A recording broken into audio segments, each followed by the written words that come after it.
Good morning, good afternoon, whatever time it is, and I want to do a bit of reflecting. After all, this is the year of the Eucharist and the parish. So this time what I'd like to reflect on a little bit is, what is a parish? And that's something that I think we want to consider. So let's go back to New Testament times. When St. Paul and St. Barnabas, in the first missionary journey, then Paul and Silas and Luke and Timothy, the second and third missionary journeys, when they were going through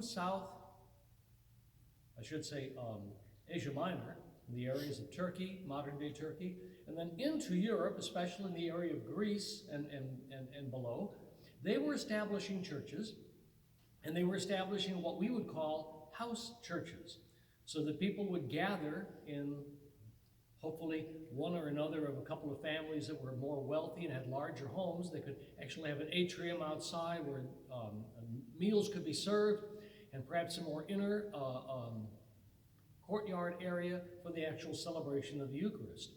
Now, it's important to realize that these were called churches, okay? The church in Philippi, the church in Thessalonica, the church in Antioch and Pisidia, and so on. And what we see in the Acts of the Apostles is that in the various places, Paul and Barnabas, especially at the end of the first missionary journey, laid hands on and therefore ordained what were called deacons and then presbyter bishops. I'm not going to go into all the Greek words for all of that, but that was basically what they were doing, was to organize a structure of leadership that would support those communities when Paul and Barnabas, or Paul and Silas, etc., were not there. Okay, that's great. So what we have then are churches run, if you like, by bishops. Now, this is what's important also. With the possible exception, the probable exception, of the communities in Jerusalem, Antioch, probably Alexandria, and Rome, almost certainly every one of those churches that we might call a diocese, headed over by a presbyter bishop, they would all, with those exceptions, be significantly smaller than Our Savior Parish, just in terms of sheer numbers. So how did things grow? How did they get so, if you like, expansive as they are now? Well, the easy answer, and mostly the true answer, is that in the 4th century, decrees by the various Roman emperors, particularly Constantine at the beginning of the 4th century, and then Theodosius toward the end of the 4th century, made Christianity first legal and then the legal religion. Once that happens, that means that you need, so to speak, a green card for getting a good civil service job. Everybody became a Christian. Everybody who could want to get a good job anyhow with the government.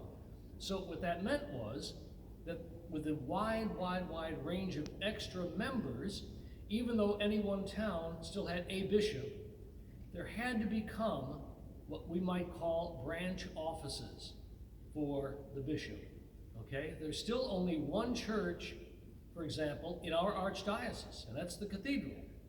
All of us now are, like I said, branch offices. We operate with the authority of and under the pleasure of the archbishop. And so it's been expanded in that way simply because, particularly for things like the sacraments, especially the Easter sacraments, there's no way in the world that the bishop could possibly be in one place to deal with all the people that needed to be baptized and confirmed and whatnot. In fact, the origin of the sacrament of confirmation separated out from baptism is almost certainly due to this, where priests would be allowed to baptize, but the bishop at least wanted to hold one part of the Christian initiation for himself, and that became the sacrament of confirmation. That's great. Even in our diocese here, even if all we're talking about is the rite of election, the bishop has to do 3 and 4 of those in our diocese because of our geographical spread and the numbers. So we have gone from a house church to a huge enterprise, and we are not even here in Mobile, a large diocese. In geography, maybe we are. In fact, not even then. Think about states like South Carolina or Arkansas, where there's only one diocese for the whole state.